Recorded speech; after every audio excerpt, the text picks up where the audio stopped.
দোয়া করতে জানা এটার জন্য কোনো আপনার মাস্টার্স করতে হয় না। দোয়ার উপরে আপনাকে পিএইচডি করতে হবে না, খুব সিম্পল বিষয়, এখনই শিখে নেন।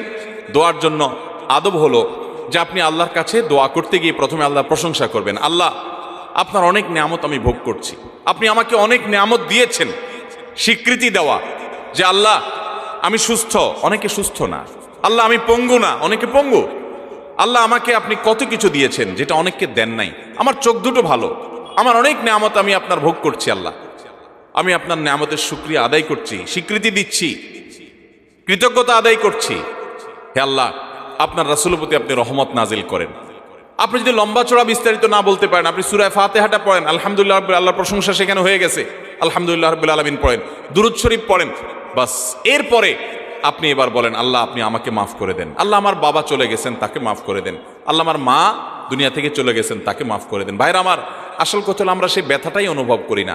আপনার মৃত আত্মীয় স্বজনের জন্য যদি আপনার সেই ফিলিংস কাজ করতো তো চোখের পানি ফেল করে আসতো।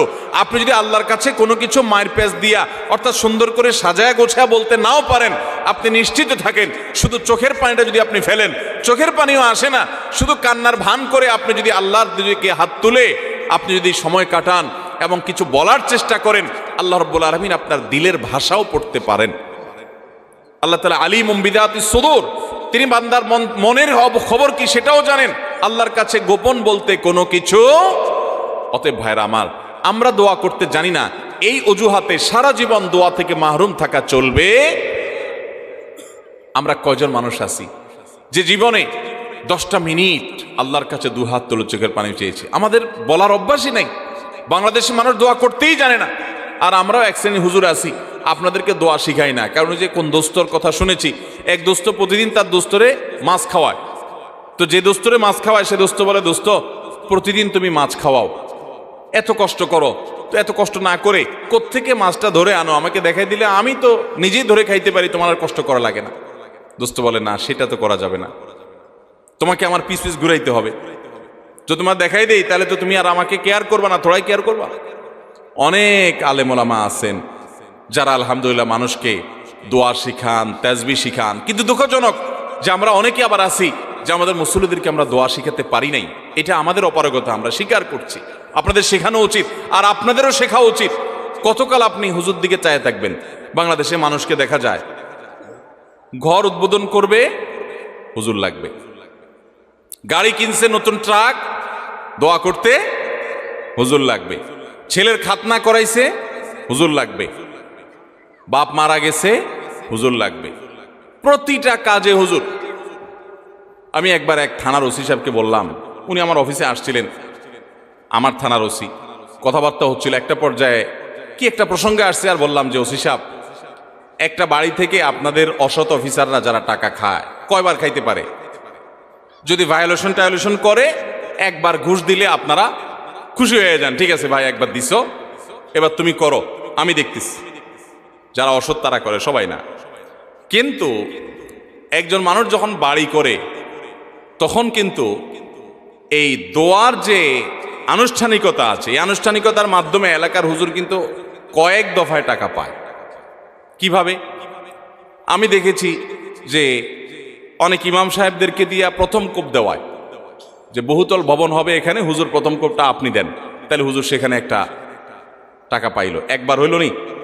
এরপরে যখন ছাদ ঢালাই হয়, সেন্টারিং হয়ে গেছে, যখন ছাদ ঢালাই হবে, আবার হুজুরে ডাকে, হুজুর আপনি একটু দোয়া করে দেন যেন ভাইয়া না পড়ে। দ্বিতীয় দফা হইল নি? এরপরে ছাদ ঢালাই হওয়ার পরে বিল্ডিং যখন কমপ্লিট হয়ে যায়, এবার প্রতিটা ফ্ল্যাটের মালিকরা আলাদা আলাদা করে দোয়ার আয়োজন করে, আবার হুজুর দোয়া পায়। তো একটা বিল্ডিংয়ে যদি 10 জন মালিক থাকে, যার যার ফ্ল্যাটে উঠতে আবার 10 বার দোয়া পায়, তাহলে 10 বার 10 জনের মাটির কোবে একবার 11 বার, ছাদে সেন্টারিং এর সময় একবার 12 বার, আর কমপ্লিট হওয়ার পরে একবার 13 বার। এরকম 13 বার, 14 বার, 15 বার, 5 বার, 10 বার পর্যন্ত একজন হুজুর টাকা পায়। ওসি সাহেব আমার কথা শুনে ফেল করে চেয়ে রয়েছে। যাই হোক, এখানে আবার মিলাচ্ছি না আমি যে ঘুষের সাথে এখানে হুজুরদের টাকা দেওয়া। দুনিয়াবি কাজ, দুনিয়াবি যে কোনো বিষয় হুজুররা যদি করেন, সেটা বিনিময় দিলে সেটা জায়েজ আছে। কিন্তু আমি বলছি যে আপনি নিজের দোয়া নিজে করতে শিখেন। আপনি সবকিছু হুজুরের দিকে চেয়ে আছেন কেন? বাংলাদেশে মানুষ দোয়া করতে জানে। মসজিদে নামাজের পরে সম্মিলিত মোনাজাত যেসব মসজিদে চালু আছে তারা করে, বেশিরভাগ মসজিদে চালু আছে বাংলাদেশ। আপনারা দেখবেন যে কোনো ব্যক্তি হয়তো নামাজের পরে জিকির আসকার তাসবিহ যেগুলো মাসনুন ওজিফা আছে সেগুলো করতেছে, এদিকে ইমাম সব হাত তুলছে। তো কেউ যদি ওই টাইমে একটু জিকির আসকার করে তো আশপাশ থেকে দেখবে মানুষ এভাবে গুতা মারে। খেয়াল করছেন? এর মানে কি? এর মানে হলো হুজুর হাত তুলছে, তুমি বসে আছো কেন এখনো? আচ্ছা, এরপরে হুজুরের মনে করেন আজকে 4-5টা জিনিস চাওয়ার দরকার, আল্লাহ কাছে চাই ফেলছে, আল্লাহ আমাকে মাফ করে দিয়েন, নেক আমলের তৌফিক দিয়েন, হেদায়েত দান করে দিয়েন, কমন কিছু কথা চাইছে। আজকে হুজুরের কোনো অসুবিধা নাই, হুজুর এরপরে দোয়া শেষ করে দিছে। আরেকজন মানুষ দোয়া করতে করতে তিনি আজকে তার নতুন কিছু সমস্যা যোগ হয়েছে, আজকে পেটে ব্যথা আছে, দোয়া করছে আল্লাহ আমার পেটে ব্যথাটা ভালো করে দেন। তার বউর একটু অসুবিধা আছে, এটা দোয়া করতেছে। এদিকে হুজুরের দোয়া তো শেষ। যদি হুজুরের দোয়া শেষ হওয়ার পরে আবারও কিছু সময় দোয়া করে, তাও দেখবেন আশপাশ থেকে কিছু মানুষের গুতা মারে। এর মানে কি? হুজুরের দোয়া শেষ, তুমি কি করো? তার মানে ওই যে রেডিমেড দোয়ার বাইরে দোয়া আমাদের দেশে মানুষ করতে জানে। ভাইরা আমার, খুব আফসোসের সাথে কথাগুলো বলা। আমরা দোয়া করা শিখবো তো ইনশাআল্লাহ। দোয়া না করার জন্য ইবলিস আমাদেরকে একটা যুক্তি দিছে, সেই যুক্তিটা শুনেন। সেই যুক্তিটা হলো, প্রথমটা তো এটা যে আমরা দোয়া করতে জানি না, তো আমি শিখাই দিলাম দোয়া করবেন কেমনে। সূরা ফাতিহা পড়বেন, দুরূদ শরীফ পড়বেন, দোয়া শুরু করবেন, ব্যাস। বাংলা আল্লাহ প্রশংসা করে দুরূদ শরীফ নবীর জন্য করে পাঠ করে এরপর তো আল্লাহর কাছে মনের চাওয়াগুলো পেশ করবেন। নবী করিম সাল্লাল্লাহু আলাইহি সাল্লাম বলেছেন, হারাম কোনো কাজের এবং আত্মীয়তার বন্ধন ছিন্ন করার জন্য যদি কেউ দোয়া না করে, বান্দার দোয়া কবুল হবেই হবে যদি সে সঠিকভাবে দোয়া করে, অন্তর থেকে দোয়া করে। কারণ গাফেল অন্তর দোয়া আল্লাহ তাআলা কবুল করেন না। আপনার মায়ের পেঁয়াজ দরকার নাই, আপনি কোনো কথা বলতে জানেন না, ভাই যে বোবা, তারও তো মনের চাওয়া আছে, আছে না নাই? তো আল্লাহ তাআলা তার মনের চাওয়া বুঝেন না? আল্লাহ রাব্বুল আলামিন সব কিছু টের পান। অতএব আপনি অনেক সাজানো গোছানো কথা বলতে পারছেন না, কোনো দরকার নাই। আপনি যা পারেন তা বলেন, কিছু বলতে পারছেন না, শুধু চোখের পানি বলেন এবং মনের আকুতিগুলো মনে মনে বলেন, আল্লাহ তাআলা সেটা পর্যন্ত শুনতে পান। দোয়া করবো তো ইনশাআল্লাহ। দোয়া না করার জন্য ইবলিস আমাদেরকে দ্বিতীয় যে জিনিসটা শিখায় সেটা কি জানেন? বলে যে আমরা তো গুনাহগার মানুষ, আমাদের দোয়া কি আর কবুল হবে? এত পাপ করি, এত অপরাধ করি, ওনারা হুজুর মানুষ, কত আমল করেন, ওনাদের দোয়াই তো কবুল হবে, আমার দোয়া কি কবুল হবে? এটা হলো ইবলিসের সবচেয়ে বড় শয়তানি, যে আমরা গুনাহগার মানুষ, আমাদের দোয়া কি কবুল? এই ষড়যন্ত্র শয়তানের, এটা দূর করার জন্য একটা বিশেষ একটা দৃষ্টান্ত আমি পেশ করতে চাই। সেটা হলো, আল্লাহ রাব্বুল আলামিন যখন আদম আলাইহিস সালামকে সৃষ্টি করার পর সকল ফেরেশতাকে, ইবলিসে তাদের মধ্যে শামিল ছিলেন, ইবাদত করতে করতে তাদের পর্যায়ে চলে গেছেন, তার দলভুক্ত হয়ে গেছেন। সে সহ সবাইকে যখন আল্লাহ রাব্বুল আলামিন সিজদা করতে নির্দেশ করলেন, সবাই সিজদা করলো, ইবলিস সিজদা করলো না। কেন সিজদা করলো না? আবা ওয়াস্তাকবারা ওয়া কানা মিনাল কাফিরিন। সে অস্বীকার করছে। আল্লাহর সামনে সরাসরি আল্লাহর নির্দেশকে অস্বীকার করা, ডিনাই করা, এটা তো বিদ্রোহ করার শামিল। এটা সাধারণ কুফরি না, এটা বিদ্রোহ। আপনি আপনার আব্বার একটা কথা শুনলেন না, এটা তার অগোচরে শুনলেন না, এটা একটা জিনিস। কিন্তু সামনাসামনি আপনাকে বললো এটা কর, আপনি বললেন না আমি করব না, এটা আরেক জিনিস। কিন্তু এটা কিন্তু রীতিমতো বেয়াদবি এবং বিদ্রোহ। ইবলিস সেই কাজটা করছে। বোঝার চেষ্টা করেন, এইরকম জঘন্য অপরাধ যে আল্লাহ রাব্বুল আলামিনের সামনে সরাসরি বিদ্রোহ করা, সরাসরি বেয়াদবি করা। কার সামনে বেয়াদবি? কোনো প্রধানমন্ত্রী প্রেসিডেন্টের সামনে না, যাদের সামনে বেয়াদবি করলে কল্লা উড়ে যাবে। স্বয়ং সৃষ্টিকর্তার সামনে বেয়াদবি। প্রধানমন্ত্রী এবং প্রেসিডেন্ট তো পরের কথা, দুনিয়ার সকল প্রধানমন্ত্রী প্রেসিডেন্টের বানানেওয়ালা রব, তার সামনে বেয়াদবি করছে কে? ইবলিস। বোঝার চেষ্টা করেন, পরিস্থিতিটা বোঝার চেষ্টা করেন। ওই টাইমে আল্লাহ রাব্বুল আলামিনের রাগান্বিত হওয়ার কথা কি কথা না? আল্লাহর নাফরমানি যত মানুষ, যত সৃষ্টি যতভাবে করুক, ইবলিসের চাইতে এইরকম বেয়াদবি নাফরমানি আল্লাহ সৃষ্টি জগতে কেউ করেও নাই, কিয়ামত পর্যন্ত কেউ করবেও না। এইরকম নাফরমানি করেছে, আবা ওয়াস্তাকবার, অহমিকা করেছে, দম্ভ করেছে আল্লাহর সামনে দম্ভ। ভাইরা আমার, সিচুয়েশনটা বুঝলেন তো যে পরিস্থিতি কি? মজার বিষয় হলো, এইরকম আল্লাহর রাগের সময় পর্যন্ত ইবলিস কিন্তু আল্লাহকে খুব ভালো করে চিনত। কারণ কাছাকাছি থেকে ফেরেশতাদের মধ্যে ইবাদতবন্দি করছে। আল্লাহর রহমত যে তার গোস্সার উপরে গালিব থাকে, সাবাকাত রহমতি আলা গাদাবি, অর্থাৎ হাদিসে কুদসিতে আছে, আল্লাহ তাআলা বলেছেন যে আমার রাগ এবং ক্রোধের উপরে আমার রহমতটা বিজয়ী হয়েছে। ইবলিস সেটা জানতো। এই জন্য ওই রাগের সময় বেয়াদবি করেছে। ওই সময়টাতে হুট করে ইবলিস একটা দোয়া করে বসলো আল্লাহর সামনে। খেয়াল করেন কি দোয়া করছে?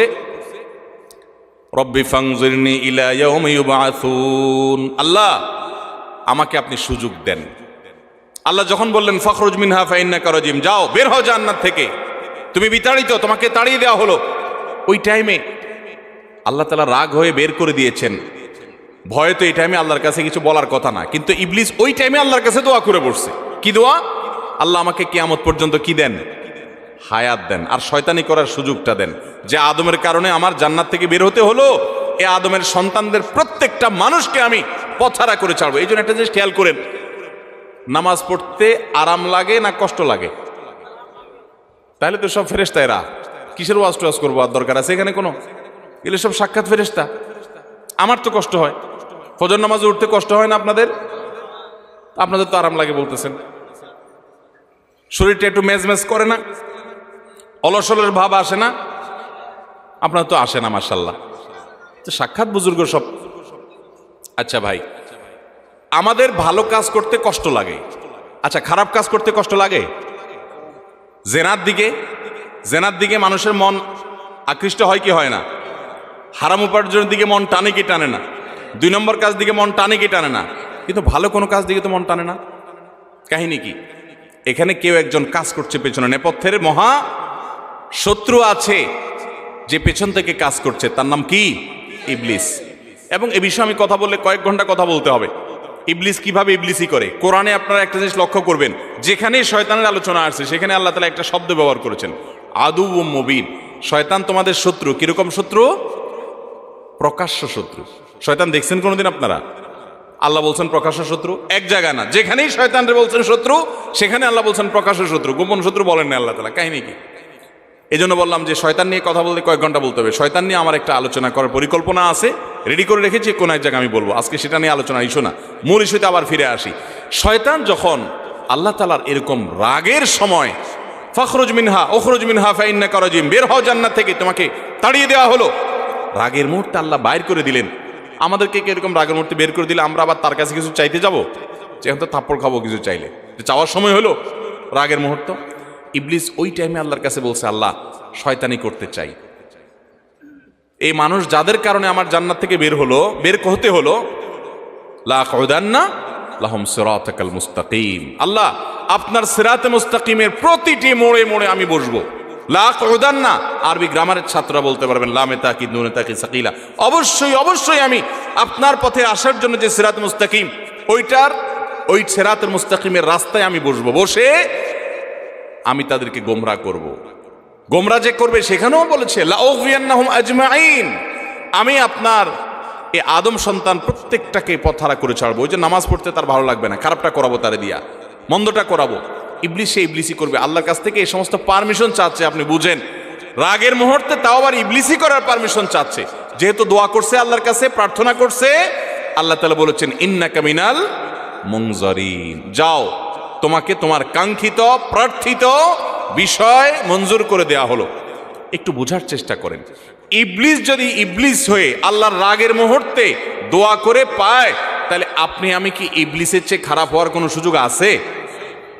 তাহলে আমাদের যদি মনে হয় যে না আমরা তো গুনাহগার মানুষ, আমাদের দোয়া কি কবুল হবে, তাহলে বুঝতে হবে এটা ইবলিস আমাদেরকে দোয়া থেকে বঞ্চিত রাখার জন্য নেক্সট সুরতে ধোঁকা দিচ্ছে। মনে হচ্ছে আমরা বিনয়ী হচ্ছি, তাই না? যে আমি নিজেকে ছোট মনে করছি, আরে আমি গুনাহগার, আমার কি দোয়া কবুল হবে? এটা নেক্সট সুরতে ধোঁকা। আপনার দোয়া কবুল হবে না কে বলেছে? আল্লাহ ওয়াদা করছেন উদউনি, তোমরা আমার কাছে দোয়া করো, আস্তাজিব লাকুম, আমি দোয়া কবুল করব। আর ইবলিস আপনাকে বলতেছে না না, তুমি গুনাহগার মানুষ, নামাজের ঠিক নাই, রোজার ঠিক নাই, তোমার দোয়া আল্লাহ কবুল করবে? এই জন্য আমাদের দ্বারা দোয়া করা হয় না। ভাইরা আমার, ইবলিসই আমরা শুনবো না। দোয়ার মাধ্যমে বান্দা লাভবান হয়। বান্দা যদি দোয়া করে সেটা 3 ভাবে কবুল হয়। কয় ভাবে কবুল হয়? 3 ভাবে। দোয়া যদি শর্ত পূরণ করে আপনি করতে পারেন, মিস হবে না। হালাল উপার্জনকারীর দোয়া কবুল হয়, হারাম দিয়া দেহ গঠন হলে দোয়া কবুল হয় না। দোয়া কবুলের মূল শর্তই সেটা। এরপর দোয়া কবুলের শর্ত হলো যে সালাত সালাম পেশ করবেন নবী করিম সাল্লাল্লাহু আলাইহি ওয়াসাল্লামের প্রতি, আল্লাহর প্রশংসা নিবেদন করবেন। এর মাধ্যমে দোয়া করলে দোয়া কবুল হবে। ভাইরা আমার, আপনি যদি দোয়া করেন, নাম্বার 1, যা চাইছেন আল্লাহ তা আপনাকে দিবেন। এটা হলো দোয়া কবুলের একটা পদ্ধতি। চাইছেন একটা, আল্লাহ দিয়েছেন আরেকটা, সেটাও দোয়া কবুলের পদ্ধতি। আপনি মনে করতেছেন যে আমার এই মুহূর্তে পানি হইলে মনে হয় লাভ হবে, আল্লাহ তাআলা আপনাকে হয়তো পানি না দিয়ে আরেকটা দিয়েছেন যেটা আপনার এর চেয়ে বেশি ইম্পর্টেন্ট, আপনি নিজে জানেনও না সেটা। তো দোয়াটা সেভাবেও কবুল হয় যে আমি যা চাইছি তা হয় নাই, কিন্তু অন্য কিছু হয়েছে যা আমি চাই নাই, এটা দোয়ার মাধ্যমে হয়। তৃতীয়ত, বান্দার দোয়া কখনো কখনো আল্লাহ দুনিয়াতে কিছুই দেন না দোয়ার বিনিময়। আল্লাহর কাছে চাইছে আল্লাহ এটা দেন, আল্লাহ দেয় নাই, কিন্তু আখিরাতে আল্লাহ তাআলা তার জন্য সওয়াব রেখে দিয়েছেন, কারণ দোয়া বান্দার বৃথা যায় না।